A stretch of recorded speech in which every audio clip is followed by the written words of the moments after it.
Well, just been down the coast to have a little look around, get a breath of fresh air. This is what I want to show you. Now, you've got to remember, you see that there, right, you see the three masts, right, the big one, that's a 5G weapon, all right, massive weapon system, the rest telecommunications, all right.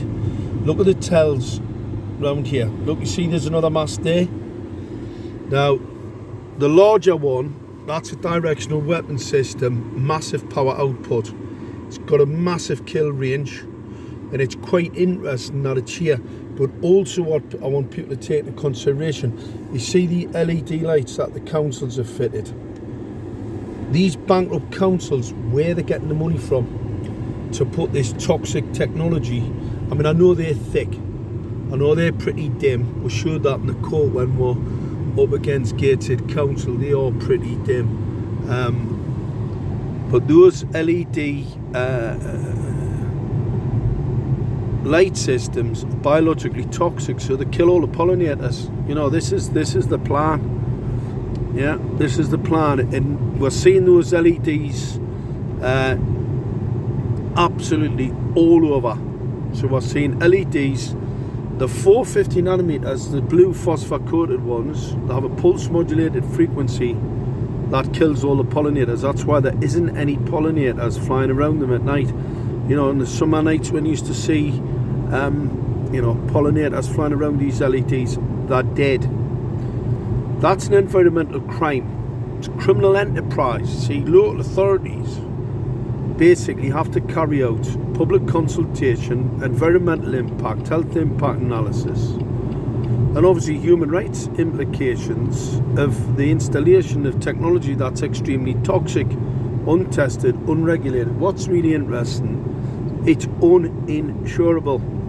That is malfeasance in a public office, because local councils have been warned by Public Health England in 2016 for putting these blue pulse modulated LEDs into cityscapes, and they just weren't listening, because those chief executives, obviously, I don't know whether they were getting bunged up by the Chinese or whoever was paying them to put this Chinese technology up. I mean, I know it comes stamped as made in Germany and places like that. It's made in factories in Shenzhen and Guangdong. All right, that's where it comes from. So we've got local authorities spending tens of millions of pounds on technologies that, number one, they don't understand. Number two, they fit illegally. It's uninsurable for harm to humans, but it's an environmental, toxic, light radiation emission. So this is just to confirm how dumb these councils are, right? How dumb they are and how illegal they will act. Because what they're definitely not doing is upholding the law, because the law is pretty straightforward. Public consultation, environmental and health impact analysis has not been carried out in any of these technological plays by your local authority. It's bizarre. And that shows there's something extremely untoward, because you would have thought at least one person within the executive branch or the management in these organisations would have spoken out about the illegal fitments on the top of these streetlights. I mean, these are the ones on the top of here, Mayflower.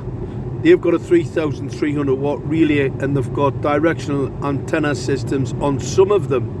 Some that don't, some that do. But if you look, there's thousands and thousands of these transmitters on the top of these lights all over, which just increases the toxicity to the environment and any birds, anything sitting on the top. Now, here's another weapon. See that? That's a Huawei Chinese weapon. They're the ones that Johnson is saying he wants rid of by 2025. They've just put them in. So they've just put that one in, and they want rid of it. He said he wants rid of it by 2025, but well, by 2025, it'll be too late. It'll be too late. That there is a direct energy weapon. I can tell by the antenna design, they're directional energy weapon emitters. Alright, that's all they are. But look at the vast infrastructure that these councils, even during lockdown, stay home, keep your eyes shut.